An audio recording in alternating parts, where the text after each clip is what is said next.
All right. We're starting to get some participants. Yeah, maybe I'll just wait 2 minutes and then start talking. Oh, they're pouring in. Welcome, everyone. We're going to get started in about a minute or two here. So just stay tuned, get your lunch ready, and I will introduce everyone, and we'll have an excellent Friday webinar.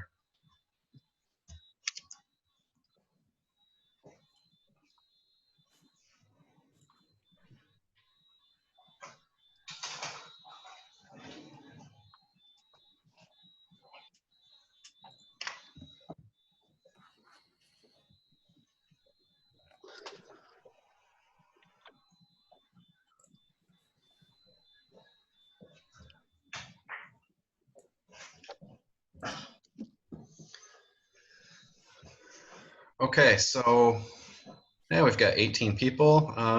Hopefully we'll get a few more here, but we should get going because we have a few introductions to make.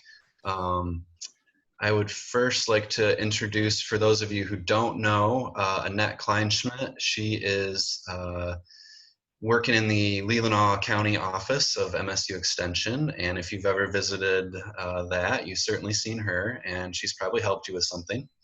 And she's been coming and helping with some of the winter meetings and the kickoff meetings.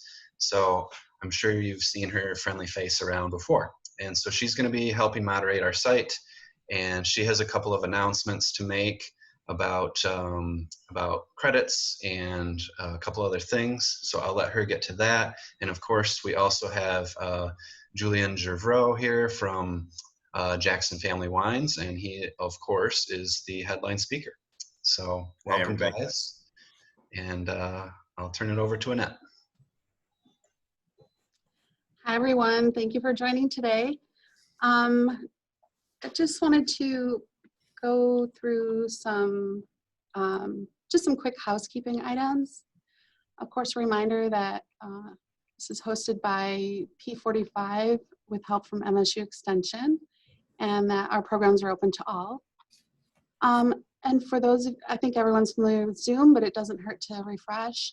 If you hover your mouse at the bottom of your screen, there is a question and answer box if you want to ask questions. When Julian has a natural pause in his talk, I'll be moderating that question and answer box and asking questions on your behalf. Also, if you want to send a comment, you can click on the chat, or you can click raise your hand. We also wanted to welcome Esmail. He is going to be housed here in the Leelanau County office, our new viticulture production extension educator, who starts on July 6th, I believe. And I was gonna just hand him the talking stick for just a second to say hi. Hi, Esmail.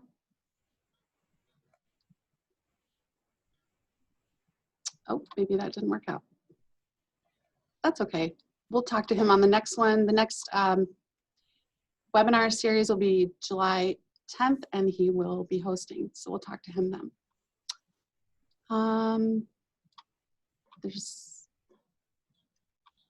Oops. I am going to talk about the credits at the end. So please stick around for that after Julian talks. That's all I have. Back to you, Andy. Okay. I forgot one thing, and that is a quick plug for our next webinar is July 10, and we are going to have Dr. Wei Zhang from MSU Plant, Soil, and Microbial Sciences. There you see it on the chart. He is researching biochar, and he's going to kind of give us an overall view of current and past research, what is biochar, et cetera, et cetera. So we're certainly excited to see kind of a new topic there. And we are still working on some other topics for the rest of the year. but we will get those announcements out as soon as we know what they are. So stay tuned for those dates. And I'll turn it over to Julian. Great, thank you, Andy. I am going to share my screen so you all should be able to see a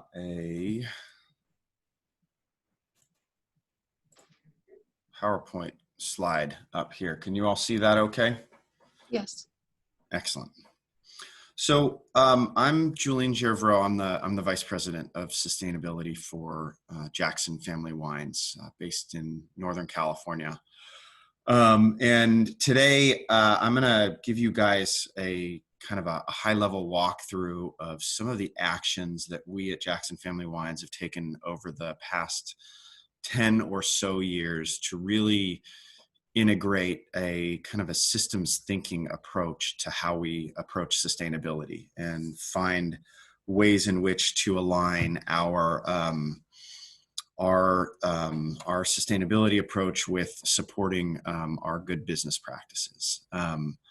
So going to touch kind of broadly on that, as well as some of the actions that we've taken around water conservation, greenhouse gas emissions reductions, and then ultimately looking into the future about where we are headed over the next 10 to 25 years as it relates to both climate action, long-term resilience, and changing some of our farming strategies to really take more of a focus on building soil health. A little bit about me before we jump in.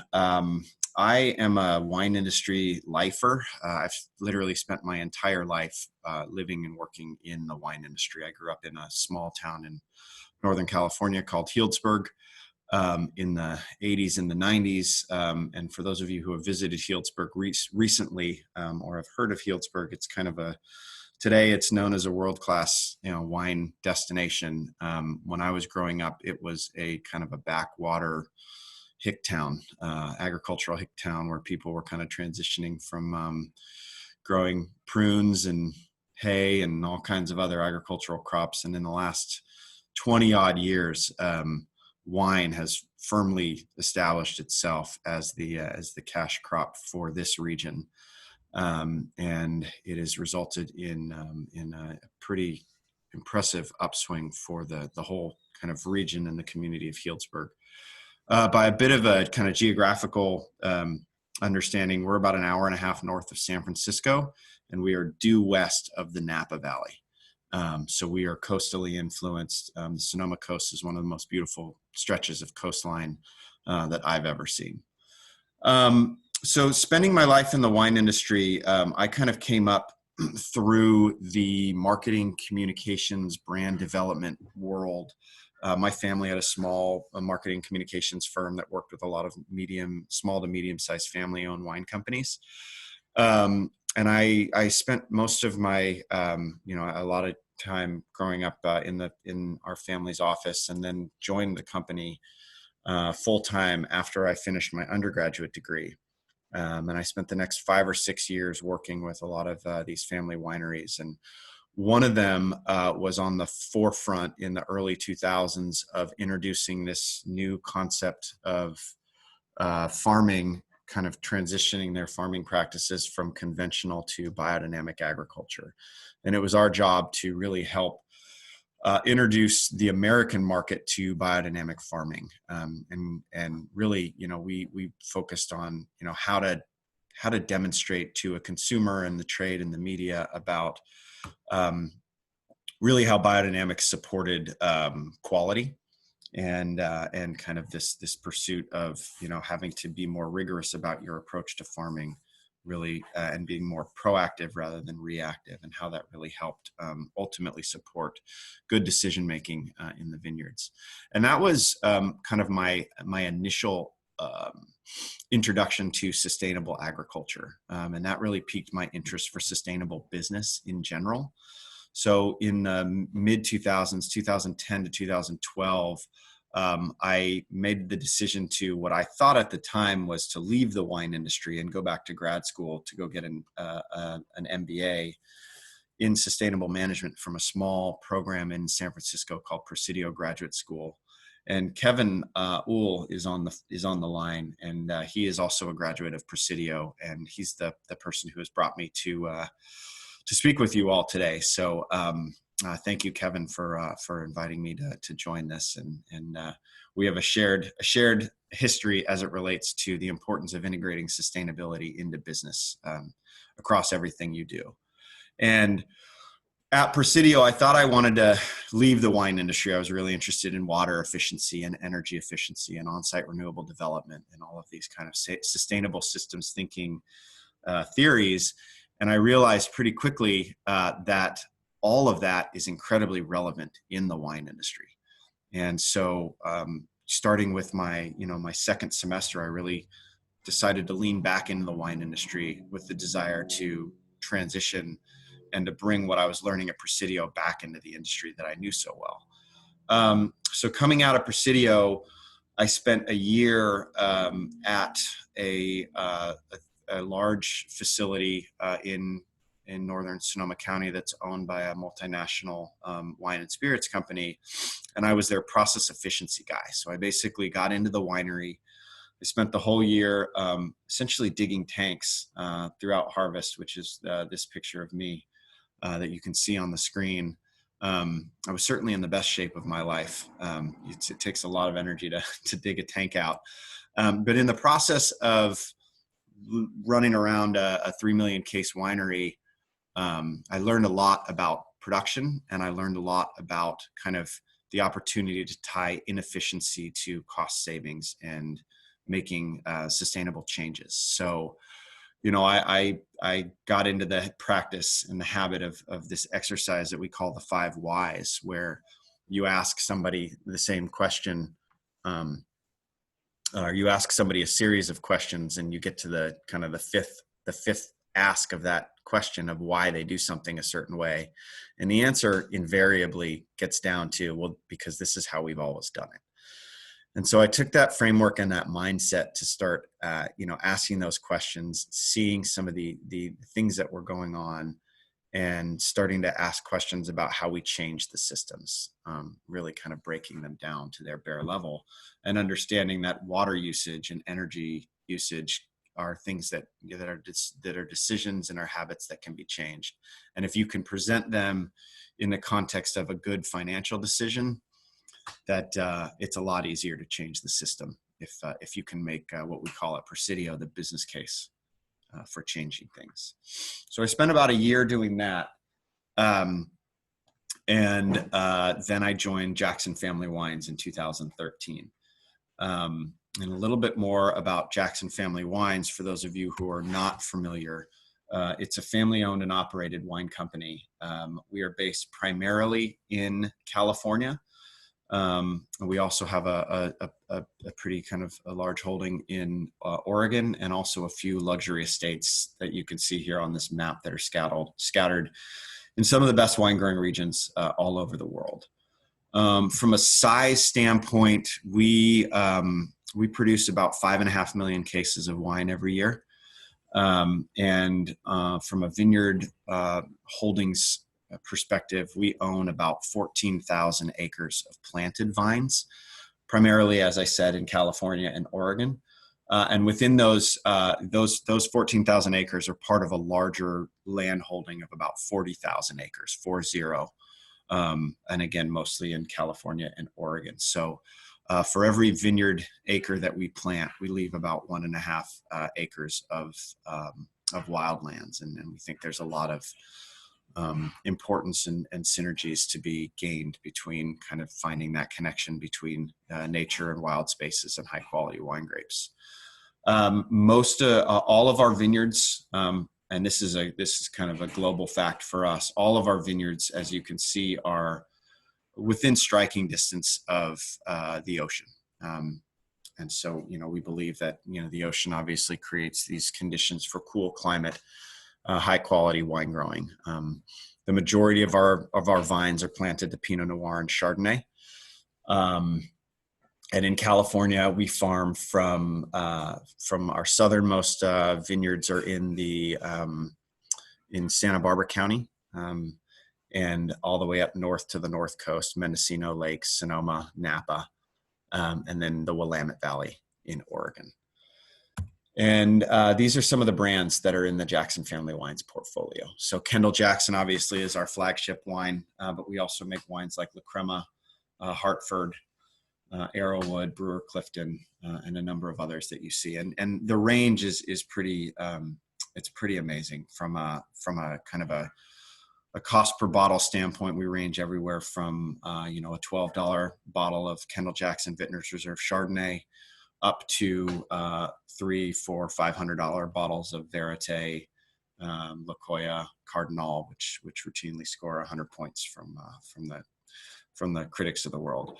I saw a question flash across the screen. I don't have the chat box open, but Annette, if there's any questions that come in, I do want to make it clear that I would love to have an ongoing discussion. This does not necessarily need to be me just talking. So if there are questions and they're relevant to what we're discussing, Annette, feel free to just chime in and ask the question. Sure. Actually, there was a question.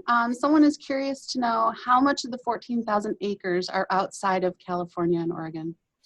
I don't know offhand, but it's not much. I mean, it's a few hundred acres here and there. So I'd say it's less than 5%.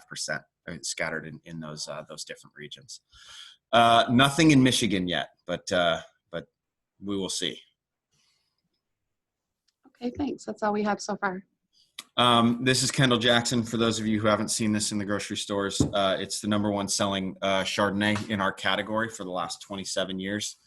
We like to say about this wine in particular, Vintners Reserve, that it's the wine that keeps the lights on. And it really kind of is our driver and has been for many, many years. Stylistically, this wine, kind of a fun little bit of history about this. It's got a little bit more residual sugar than what most people have. There's an old saying about people talking dry and drinking sweet. And it actually kind of happened by accident. So Jess Jackson, who founded Jackson Family Wines in the early 1980s, he founded it kind of as a retirement project. He had a career in law prior to basically buying a piece of property on the north coast of California, and had essentially intended to retire as a gentleman farmer, and bought this vineyard and started growing grapes and selling them to some of the local wineries up on the north coast, like Fetzer. And 1982 came along, and it was a huge harvest. There was a glut of grapes, and he lost all of his winery contracts. And rather than just letting his grapes go to rot on the vine, he decided to make his own wine. So he went and contacted UC Davis, which is a research, an academic institution that's on the forefront of viticulture and enology here in Northern California, and some of his winemaker friends, and said, "Hey, I've got these grapes. I'm going to make wine." And he was able to kind of pull it together. And what happened in the process of this first vintage back in 1982 was a stuck fermentation. So not all the yeast converted all the sugar, and ultimately there was a wine that was a little bit sweeter. And when he tasted it, he thought that there might be a there. And turns out, 25, 30 odd years later, it worked out. And stylistically, Jackson KJ, the Vintners Reserve Chardonnay, comes from, we call it's a California field blend. So we source grapes for this Chardonnay from Santa Barbara County up through Monterey County and on the north coast. And it's blended all together. So historically, I think if you would ask Jess Jackson what his definition of sustainability was, this quote is really what encapsulates it. Take care of the land and it will take care of you. He passed in 2011 and was really kind of instrumental in starting up our formal sustainability program, where we began taking a triple bottom line approach to how we look and measure sustainability: people, planet, and profit. And today, all of our vineyards and all of our wineries that we own in our portfolio are third-party certified sustainable through a number of different programs. Specifically in California, we adhere to the Certified California Sustainable Vineyard and Winery and the SIP program. And as I understand it, there is a SIP certified vineyard in the Torch Lake region in Michigan, Waterfire Vineyards. So that's pretty cool to see these certifications start to expand out beyond California and some of these other wine growing and emerging wine growing regions. Live is the sister kind of program to CCSW and SIP up in Oregon. And these programs, they have an annual third-party certification side to them, and they're an attempt to really define what it means to be sustainable in the wine industry. So CCSW in particular has 16 different chapters, and they range from everything to water quality, to air quality, to waste diversion, and employee and community engagement, and sustainable business strategies, and integrated pest management, and a whole host of things. There's 240 odd different criteria associated with the CCSW program in particular, and it's focused on a continual improvement model. So you develop action plans every year. You score yourself. You develop action plans, and then you work with your auditor to improve year over year. In 2017, CCSW introduced this certification seal that you see here. So it is a product-based certification now that you will see in the marketplace. SIP has a similar product, and they've had that product for a lot longer, as does Live. So I think it's a good move forward by the industry at large to start to market the concept of sustainability within the context of a product, so that consumers can better understand what that means and how it's measured. In addition to all of the vineyards and wineries that we own that are certified sustainable, we also pay a price premium to all of our growers, and we work with about 200 different grower partners to purchase fruit. We grow about 2/3 of all the grapes that go into our wines, and we buy another 1/3. And we pay a price premium now for these for these certified wines, certified grapes from our growers that will then allow us to kind of use this seal on our labels moving forward. We've also been the recipient in the last few years of a number of industry and kind of broader sustainability and climate awards. Most recently in 2020, and it was actually the last time I was on an airplane. I was in Detroit in early March for the 2020 Climate Leadership Awards. We were the first wine company to win an organizational leadership award for our climate strategy, which I will be sharing more about today. But I had never been to Detroit, and it's a really cool city. I actually had the opportunity to go visit Detroit Vineyards. And I went into their urban tasting room and got to learn more about some of the work that they're doing to actually plant vineyards in vacant lots around Detroit, which was cool, and had some really, really delicious wines while I was there as well. So our program officially kicked off, our sustainability program officially kicked off in 2008. And it was born as a direct response to California's Global Warming Solutions Act, which was signed into law in 2006 by a Republican governor, no less. So it just goes to show that climate change hasn't always been a political issue. But this created and gave rise to our cap and trade program, which started to create carbon markets and started to cap large emitters like power plants in the transportation sector.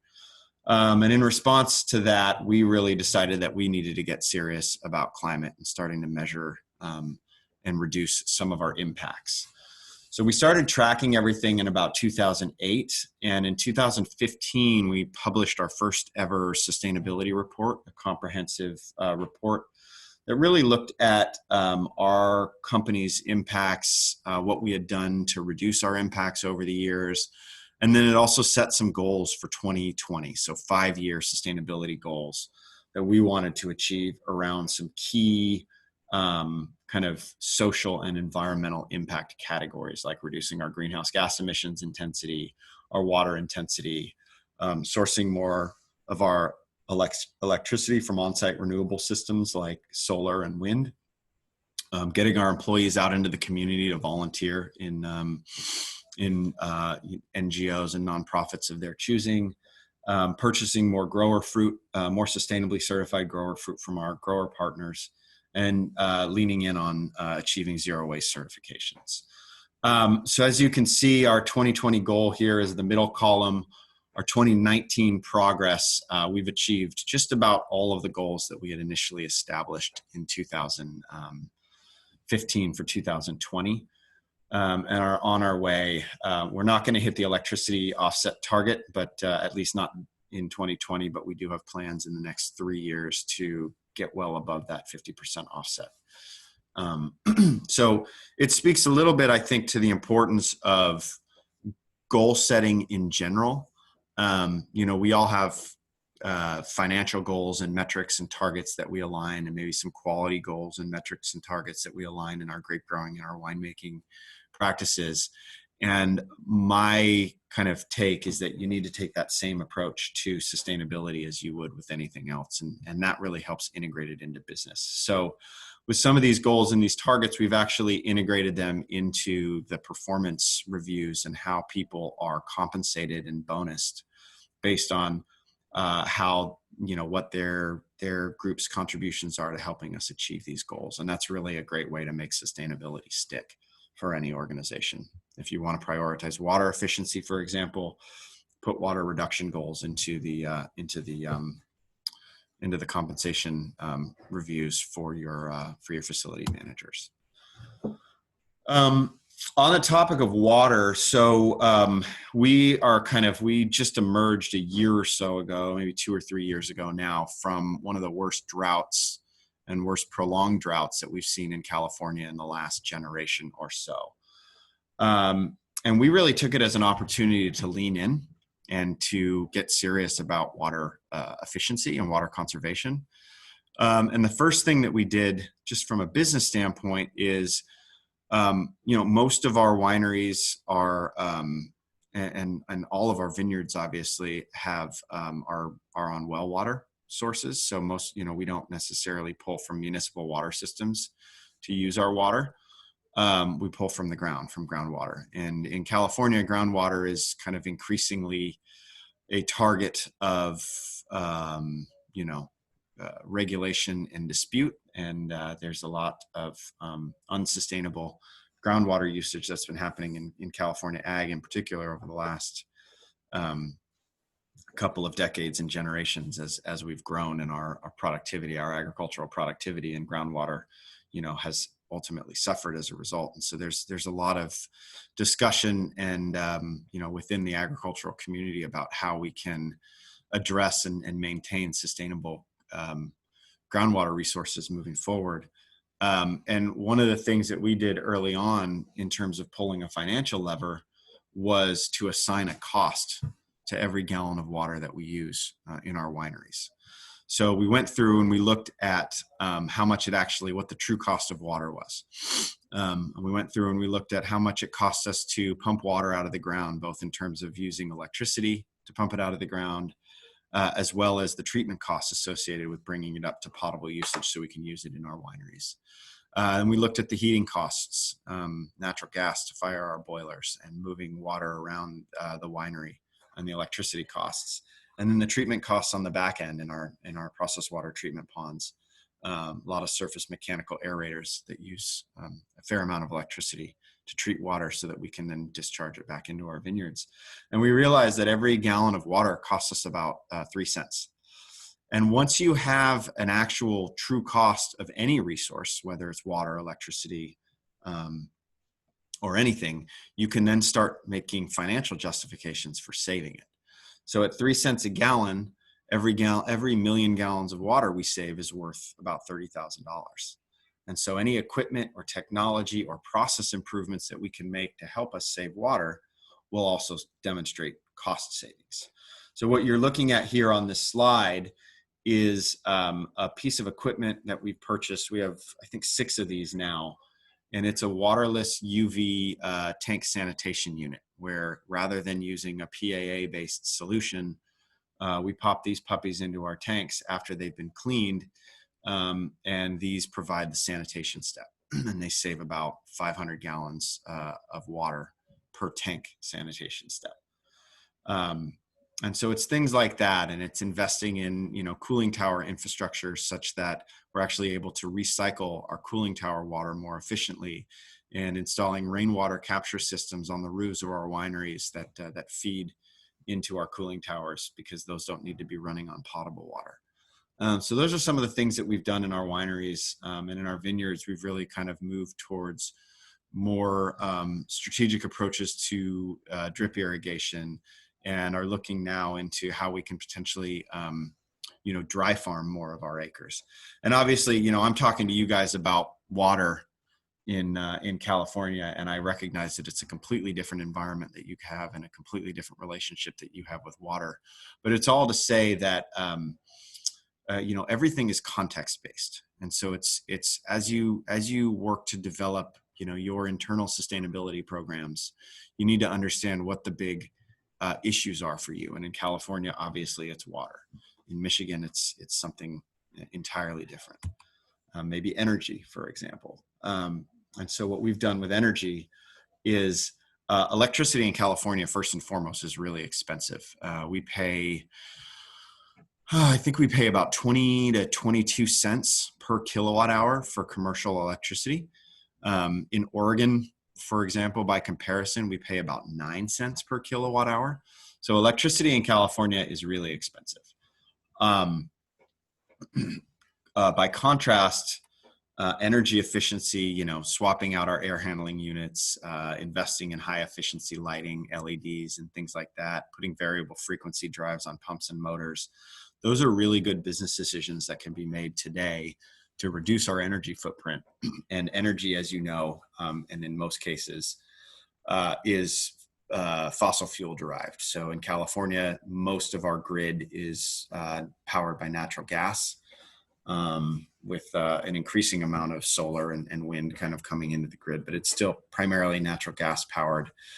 In Michigan, I'm not sure what the grid mix is. I'd be very interested to know if anybody knows that offhand, but I imagine there's a fair amount of natural gas, maybe some coal, and probably some hydro, I would imagine, and maybe some renewables as well. But we've taken the approach with our energy efficiency program, where we started tracking the impact of all the energy efficiency efforts that we put into place over the years. And we realized that from 2009, when we started, to 2014, we saved about $8 million in avoided electricity usage costs as a result of the energy efficiency initiatives that we put into place in our various different wineries.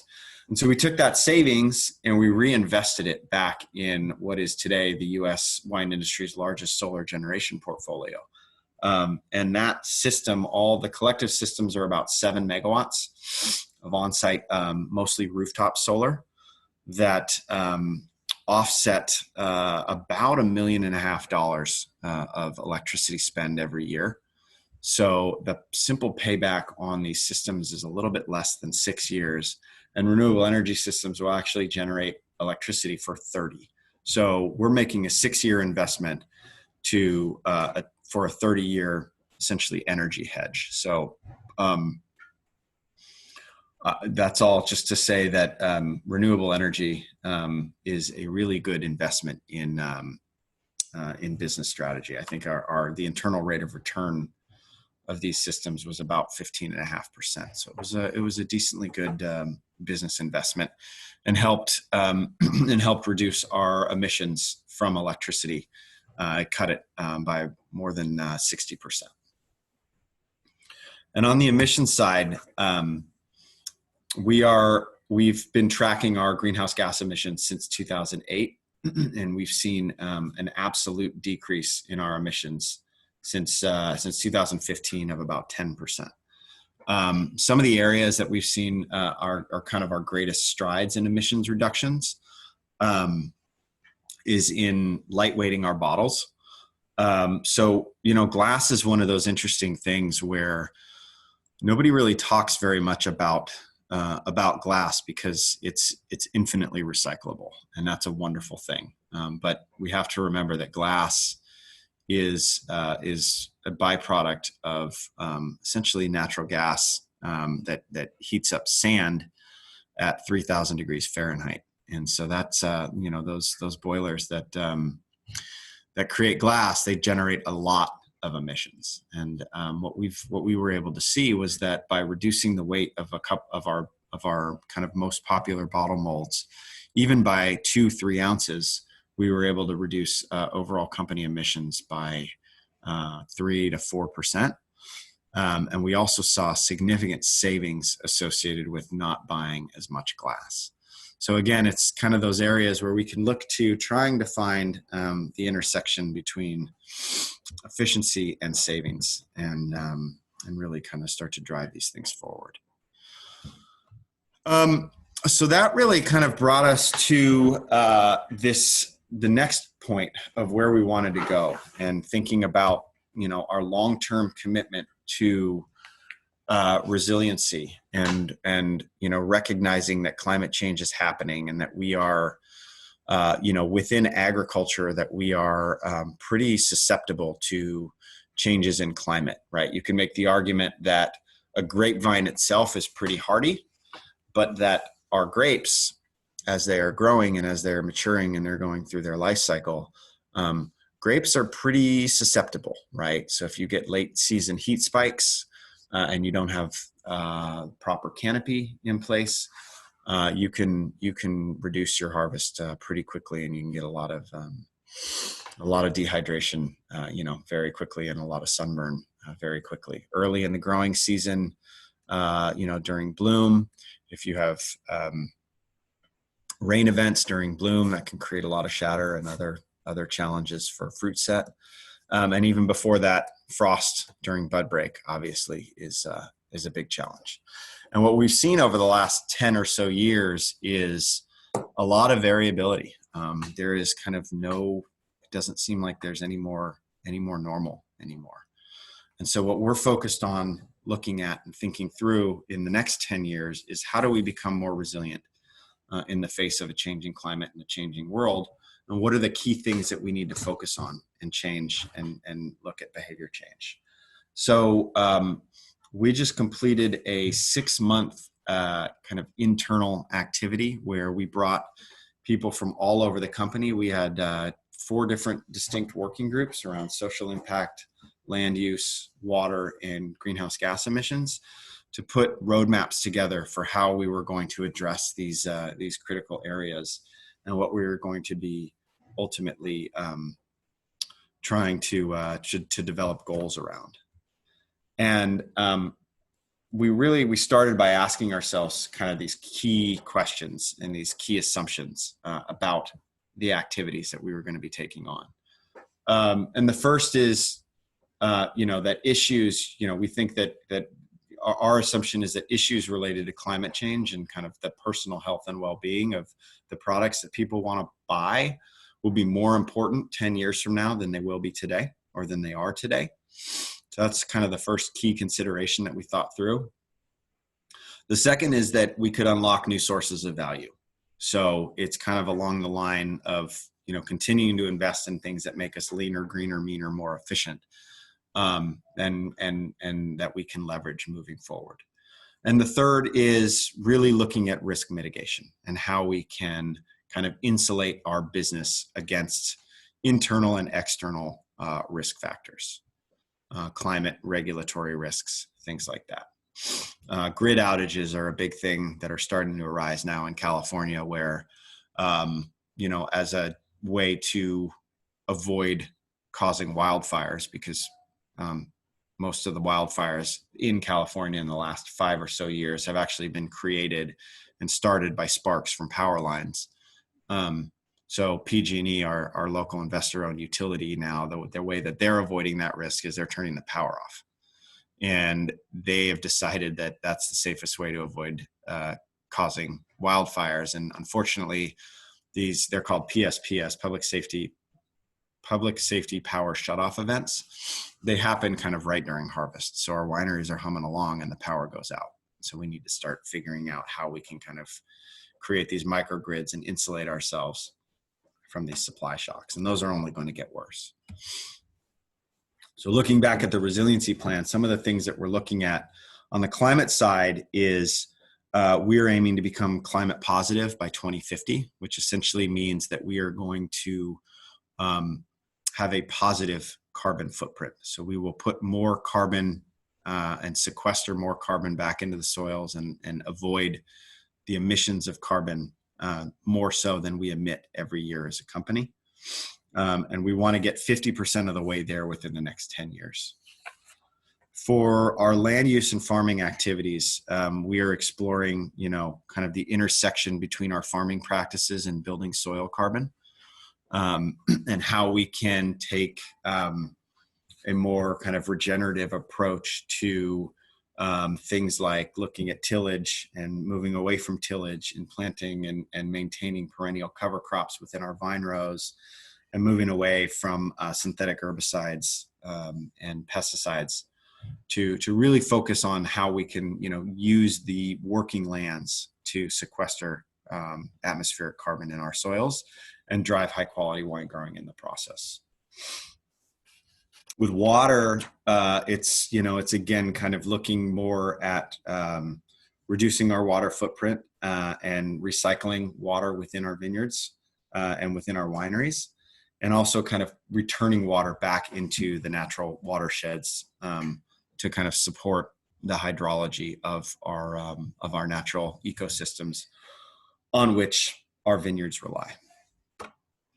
And one of the efforts that we've taken on the carbon front to build this out is through the establishment of a working group that we spun up in 2019 called International Wineries for Climate Action. And this coalition came about as an initial partnership with us and Familia Torres, which is kind of the preeminent family wine growing enterprise in Spain. They're based just outside of Barcelona. They're a 5th generation family wine company that approached us and said, hey, we want to develop this global coalition of wineries that are focused on making climate action a key tenet and a key priority for their businesses. And in talking with them and in talking with us, we ultimately realized that one of the big things that was missing for the industry was kind of the lack of any sort of international agreement and standardization around how we account for our greenhouse gas inventories and our carbon footprints. And so what we did with IWCA is we developed a kind of a guidance document for standardizing greenhouse gas emissions inventories. Our whole approach is, you can't manage what you don't measure. And so we have to look at the various hotspots and the things that create the largest sources of emissions for us across our supply chains, so that we can then, take proactive steps and collective steps to reducing our emissions. So today we are 6 members strong. We're actually 8 members strong now. We just had 2 new members join on. And there are, now members in 5 countries, 4 continents across the world. Nobody from Michigan has yet joined on, so we would love to. If anybody's interested in learning more about this, please get in touch with me, and I'd be happy to share.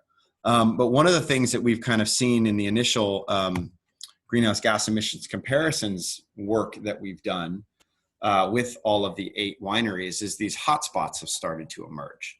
So this donut chart here shows a compendium of all 8 of the greenhouse gas emissions inventories for all 8 of the wineries that are involved in IWCA.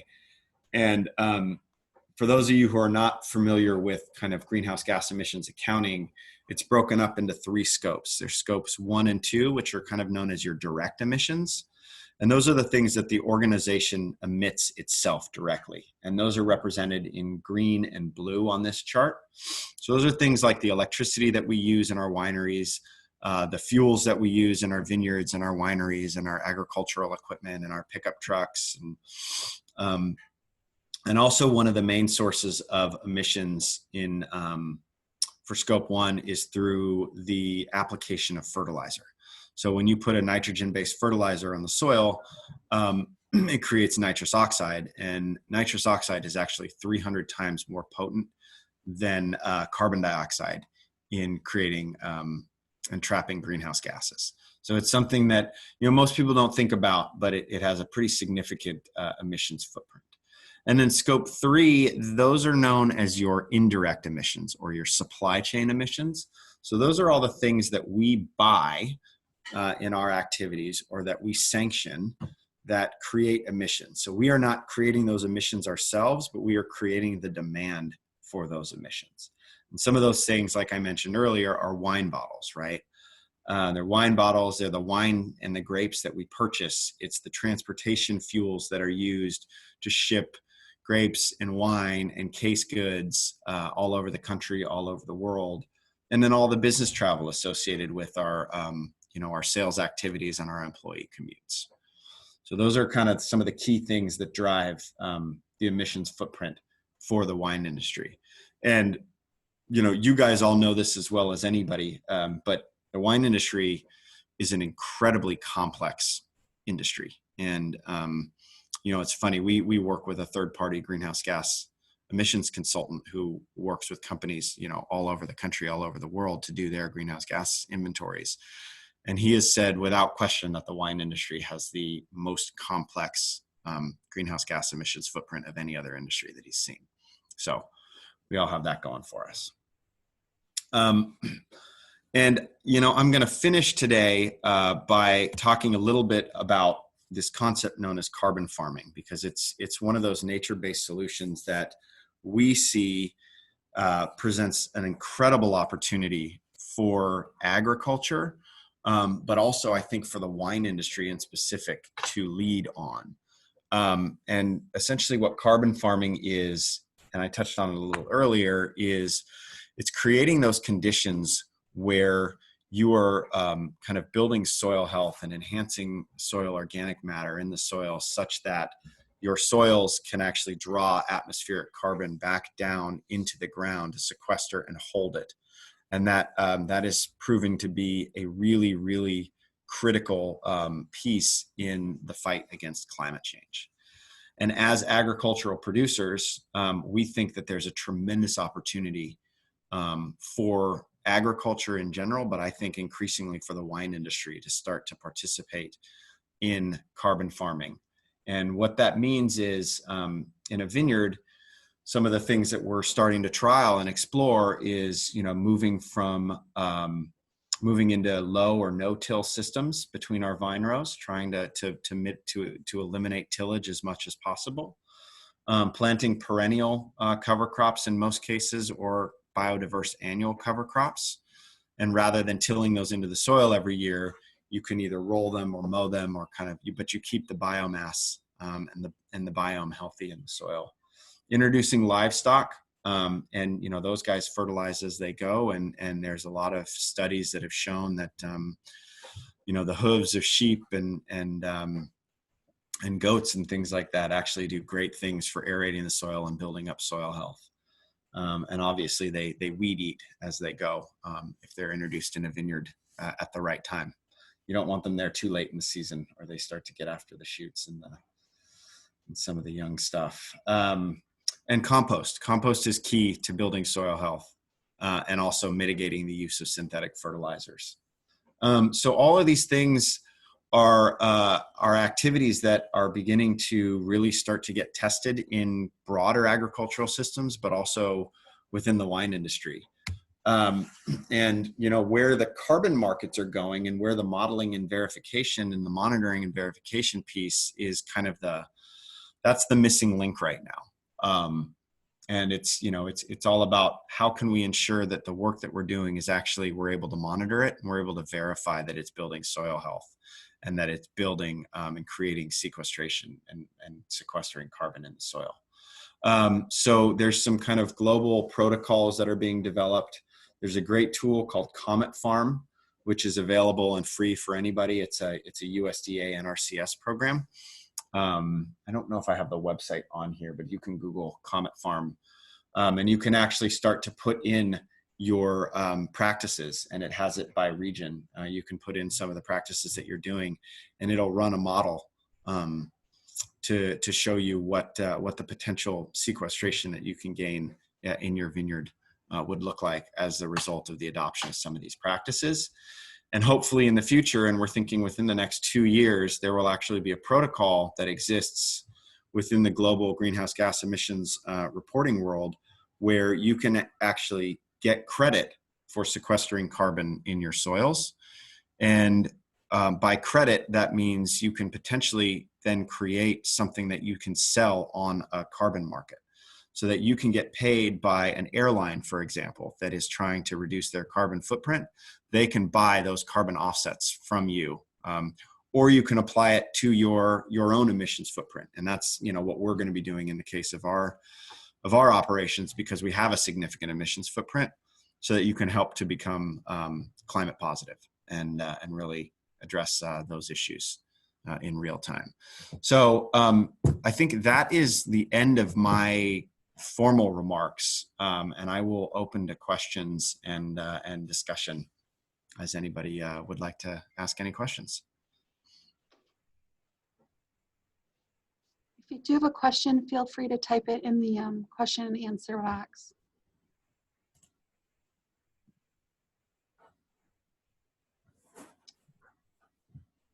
And Julian, I did put the link to Comet Farm Oh, great. Thank you. for everyone in the chat, if anyone would like that. I am having trouble getting access to the question box. So Annette, if you could read those off. Yeah, I will. We don't have any right now. Oh, okay. I saw the chat thing pop up. That was you adding the links. That was me, sorry. Okay. No. So Julian, I actually have a couple questions. I'm not able to type them in since I'm part of the hosting group.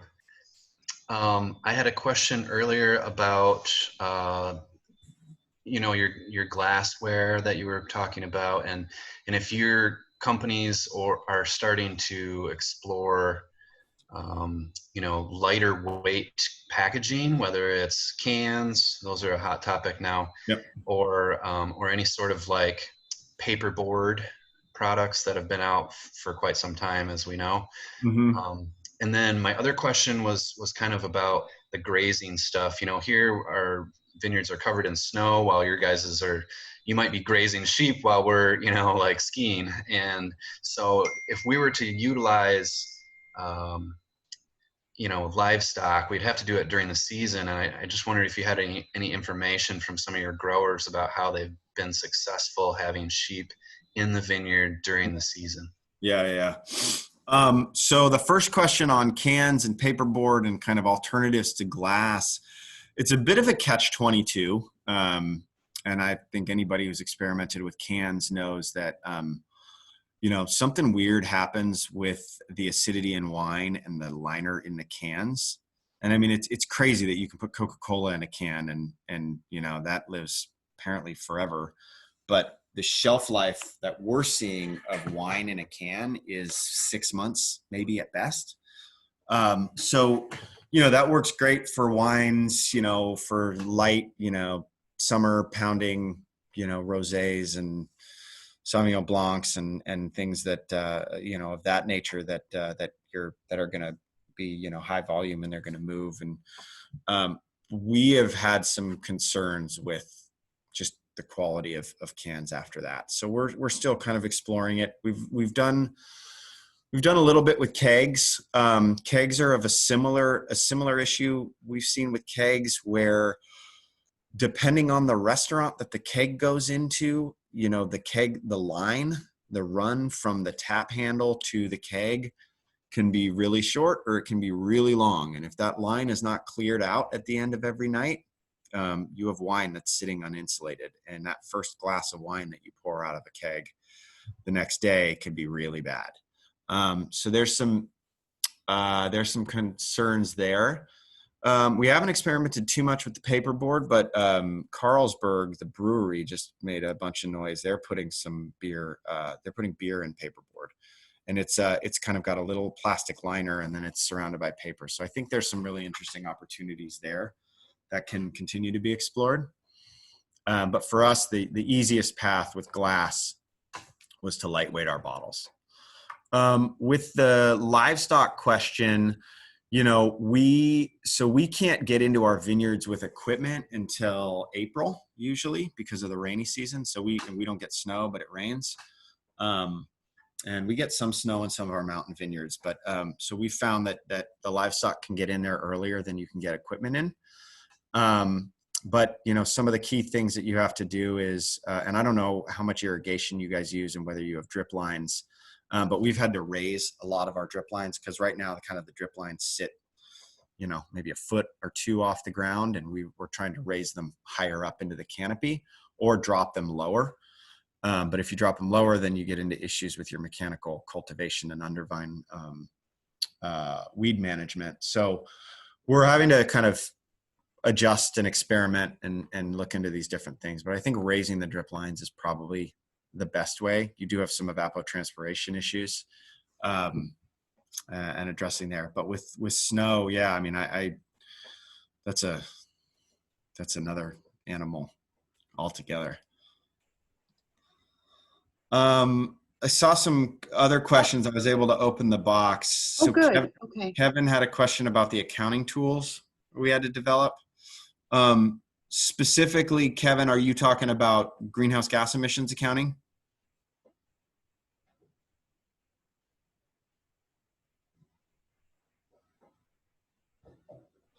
Yeah, so greenhouse gas and water. Yeah, so there's some good tools. The California Sustainable Wine Growing Alliance has a really good water balance tool, and you can look that up on their website.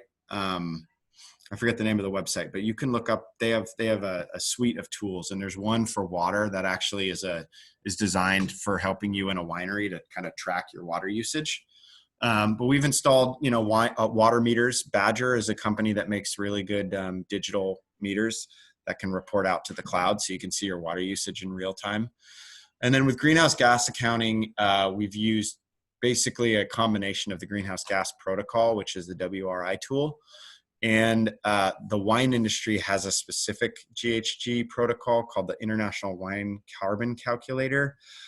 There's a caveat there. It was developed in 2012, and it hasn't really been updated much. So we kind of use that as a secondary document. So if there's anything that's not covered in the GHG protocol, then we defer to the wine carbon calculator. Question from Kristen on incentives for growers to certify.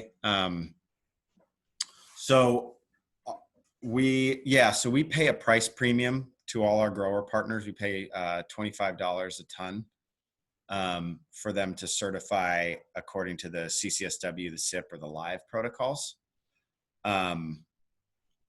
And with carbon sequestration, we're still figuring that out. Before we ask our growers to do any of this stuff, we want to make sure that it works. And as you guys know, in a vineyard environment, right, things take time. So we got grant funding in 2017 from the California Department of Food and Ag through their Healthy Soils program to do a carbon farming trial. So we're now in year 3 of that trial. And we're going to do a 5-year trial to kind of see what it looks like. And, at a certain point, I would like to be able to start incentivizing our growers to adopt these practices.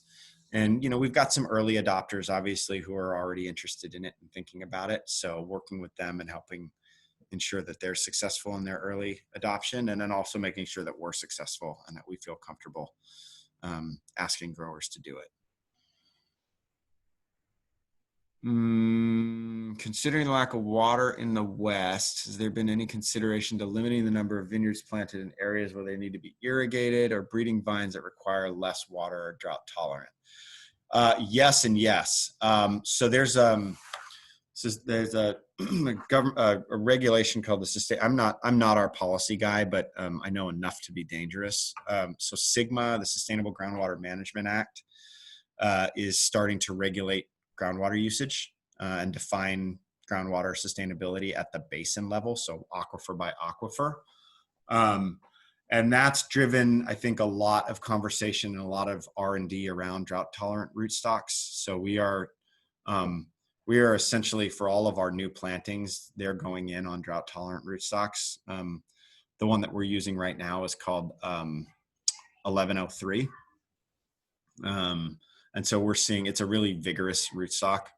And so, that presents problems in and of itself, but all of this stuff is having to be kind of figured out and developed in real time as we go.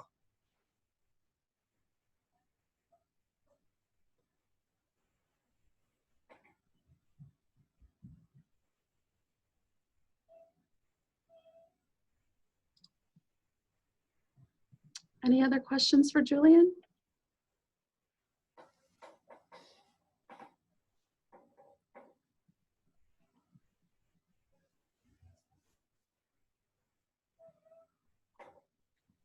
No. Well, thank you, Julian, for being here today. Yeah, my pleasure. And it sounds like you're going to have a really interesting discussion in July about biochar, which I decided not to touch on because you guys are going to go deep into it next in 2 weeks. But biochar shows a lot of promise, and it'll be it's very exciting to see you guys thinking about that stuff. So thank you all for having me. It's been a pleasure speaking to you all. And Annette, you can feel free to circulate my email address if anybody has any follow-up questions or wants to chat, learn more about International Wineries for Climate Action or any of the other work that we're doing. We really have kind of taken the stance that none of us is as smart as all of us, and that we need to work together as an industry to address some of the biggest issues that we're facing. So feel free to reach out, and we love the collaboration. Will do. Thank you. Thanks so much, Julian, on behalf of P45 for doing this for us. And I think it was very interesting info, and some of the things we know a little bit about, but we have miles to go. So it's great. And maybe we can get you back here someday in the future when traveling is easier. I'd love to visit. So Annette's got a couple things you want to go over, right? Yeah, just a reminder. Thank you. Thank you, Julian. Thanks. Just a reminder for those seeking pesticide applicator credits. You can keep this code right here for your records, but you don't have to fill out any bubble sheets this year. Jen and I will be doing that behind the scenes. If you're seeking CCA credits, this is the QR code that you need to scan with your phone, and that will sign you in.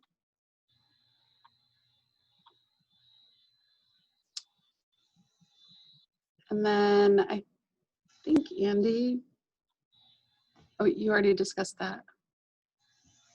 That's all we have. Is Esmail still on the call? I thought he was going to say hi. I see his picture. Eshmael, are you there? Well, we have, when he officially starts on July 6th, that first week of July 6th, somewhere in there, we'll certainly receive him with open arms and get him in on one of these webinars in the future. And, we've got a couple of ideas for the late July and the August webinars as far as topics go, and I don't want to say anything just yet because we're still working out details, but we are going to do a couple webinars, and we're kind of discussing the logistics of having our first in-person meeting somewhere outdoors at kind of obviously a distance, getting spaced out properly, to everyone's comfort level. And you know, wherever we do it, there will be ample outdoor room, and we can see each other's faces for those of us that choose to do so. So if you have any input on safety measures that you know, you would particularly like to see, you can email P45 about questions or concerns about that. But we are trying and mulling over kind of getting a vineyard meeting together. So we'll see. Andy, there's a question for you in the Q&A. Someone's asking, will there be a summer P45 barbecue? We've decided that that's probably not a good idea right now. So we're not going to have a pig roast, but if we can get the vineyard meeting whatever of those 3 dates that it ends up being on, we're gonna supply some snacks at least. So we'll kind of have a social hour like we do, and you know, people can stick around for that. But we're not going to have an event where we have children and family and parents, or you know, cousins coming from all over the place, and a big cookout, unfortunately. So we've mulled that over, and for now we're just gonna keep it kind of a outdoor distanced gathering at some point. Okay. So I think that's all. Thank you, everyone. Thank you, Annette, for hosting, and Thank you. all the work that you're doing behind the scenes to get credits in for us and get these things organized. And thank you to Jen as well. She's hiding out in the background, making sure everything goes well for us. And she's put a lot of work in on this as well, helping us get organized and lined up. So thank you to those two, and you guys have a good Friday and an excellent weekend. See you next time.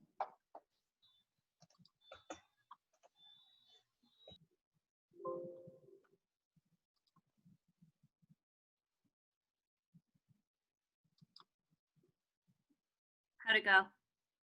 Oh, are we still on? Oh, we are still on. Just sorry, 1 second. That's okay.